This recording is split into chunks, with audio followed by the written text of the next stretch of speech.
In this guide, I'm going to be showing you how to fix Face ID being disabled or unavailable on your iPhone.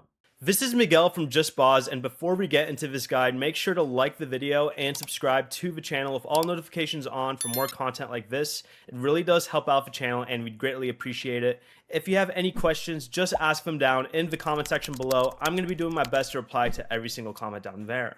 First, check the true depth camera area at the top of the screen and make sure you use a clean cloth to wipe that area and remove your screen protector temporarily if it may be covering the sensors.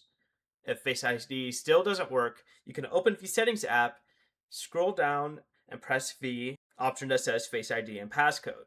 Enter your passcode that you used to unlock your phone, then scroll down and select the option that says Reset Face ID. Next, force restart your iPhone. You can hold the volume up and power button at the same time. That'll give you an option that says slide to power off, slide, and then hold the power button after the screen goes black to turn it back on. But allow the iPhone to restart and return to Face and ID passcode settings and try setting up Face ID again. Before you leave, remember to like the video and subscribe to the channel with all notifications on for more content like this. It really does help out the channel and we'd greatly appreciate it. And if you did have any questions, just ask them down in the comment section below. I'm going to be doing my best to reply to every single comment down there. Peace.